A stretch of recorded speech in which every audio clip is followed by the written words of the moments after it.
ঠিক নির্বাচনের আগে শেখ হাসিনা বলেছিল ডক্টর ইউনূসের অন্তর্বর্তীকালীন সরকারের নির্বাচনটা হচ্ছে পাতানো এবং সাজানো রয়েছে কে কয়টি আসন পাবে, কোন দল সরকারে যাবে আর কোন দল বিরোধী দলে থাকবে। সেই সময় শেখ হাসিনার কথাটা তুলি মেরে উড়ে দিলেও এবার সেই কথাটাই অক্ষরে অক্ষরে মিলিয়ে যাচ্ছে। যখন বিএনপি সরকারকে সবাই স্বাগত জানালো, জামায়াত সহ 11 দল শত অভিযোগ থাকার পরেও কোনো জোরালো দাবিতে রাজপথে না নামে বিরোধী দল হয়ে থাকার সিদ্ধান্ত, হঠাৎ সাবেক উপদেষ্টা রেজওয়ানা হাসানের বিস্ফোরক মন্তব্য যেভাবে বিএনপিকে প্রশ্নবিদ্ধ করল, ডক্টর ইউনূসের সরকারের নিরপেক্ষতা প্রশ্নের মুখে দাঁড় করিয়ে দিল, এই উপদেষ্টার কথাটা কতটুকু সুবিধা করে নিতে পারে জামায়াত। দর্শক, রেজওয়ানা হাসানের সেই বক্তব্যটা ছিল, যারা নারীবাদী, নারীদের সমান অধিকার দিতে চায় না, যদি সেই শক্তি মানে জামায়াত ইসলামী বিরোধী দলে কখনো যেন এই শক্তি মেইন স্ট্রিম হতে না পারে, আমরা সেই কাজটা করতে পেরেছিলাম। আমরা তাদের মানে জামায়াত ইসলামকে মেইন স্ট্রিম হতে দিইনি। দর্শক, উপদেষ্টা রেজওয়ানা হাসান এখানে আমরা বলতে কাদের বোঝাতে চেয়েছে? জামাত ও ডিপ স্টেটের কথা বলে।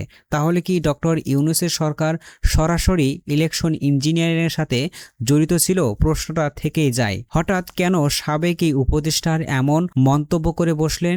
যখন একে একে সাবেক উপদেষ্টাদের বিরুদ্ধে দুর্নীতি অনিয়মের কথা বের হয়ে আসছে, তখন রেজওয়ানা হাসান সরকারের পৃষ্ঠপোষকতা পেতেই কি এ ধরনের মন্তব্য করে বসলেন? তার এই বক্তব্যে বিএনপি সরকারি উপকারী বা কি হলো? বিশ্লেষকরা মনে করছে, যেহেতু উপদেষ্টা বললেন আমরাই তাদের সরকারে যেতে দিইনি, তখন প্রশ্ন হয় তাহলে কি বিএনপি সরকার অন্তর্বর্তী সরকারকে ম্যানেজ করে ক্ষমতায় আসতে হয়েছে? এই ঘটনার পর বিএনপি কি বলতে পারবে তারা নির্বাচনে ল্যান্ডস্লাইড ভিক্টোরি করেছে? অনুগ্রহ আর ম্যানেজ, এই বাক্যটা তো আবার বিএনপির রাজনীতির সাথে যুক্ত হচ্ছে না?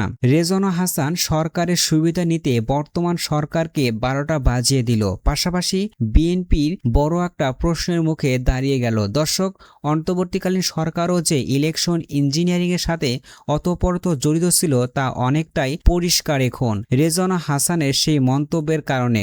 নির্বাচনের রাতে উপদেষ্টা আসিফ নজরুল হঠাৎ করেই আলহামদুলিল্লাহ পোস্ট করলেন। এরপর যে উপদেষ্টা পদত্যাগ করতে বলেছিল বিএনপি, সেই উপদেষ্টা খলিলুর রহমান এখন বিএনপির মন্ত্রী। সবকিছু যেন একটা দিকে ইঙ্গিত দিচ্ছে, তাতে বড় ধরনের প্রশ্নের মুখে পড়ে গেছে ইউনূসের অন্তর্বর্তীকালীন সরকার। এদিকে জামায়াতে শুধু বলে আসছে ইলেকশন ইঞ্জিনিয়ারিং এর কথা, কিন্তু তাদের হাতে ছিল না কোনো তথ্য বা প্রমাণ যা দিয়ে আইনি লড়াই চালাবে বা দেশের জনগণ নিজ দলীয় নেতাকর্মীদের বুঝতে পারবে। আর এই জায়গায় রেজওয়ানার বক্তব্য বড় অস্ত্র হয়ে কাজ করেছে জামায়াতের। এদিকে রেজওয়ানা হাসানের বক্তব্য জের ধরেই 53টি আসনে আইনি লড়াইটা এগিয়ে যেতে পারবে জামাত। অন্যদিকে আগামী সংসদ নির্বাচনে বলতে পারবে তাদেরকে হেরে দেওয়া হয়েছে। জনগণের কাছে জামাত এসব কথা বলে জনগণের ভালোবাসা সমর্থন পাবে। সেই জায়গায় বিএনপি অন্তর্বর্তীকালীন সরকার জনগণের প্রশ্নের মুখে দাঁড়িয়ে গেল। জামাত জ্বলন্ত প্রমাণ পেয়ে কি এখন সংসদে যাবে, নাকি রাজপথে, না অন্য কোনো গেম খেলতে চাচ্ছে? বিএনপি অন্তর্বর্তীকালীন সরকারকে ডুবাতে এই আয়োজন এঁটেছিল সাবেক এই উপদেষ্টা। দর্শক, আপনার মূল্যবান মতামত নিচে কমেন্টের ঘরে লিখে দিন। যারা আমাদের চ্যানেলে নতুন তারা অবশ্যই চ্যানেলটাকে সাবস্ক্রাইব করুন।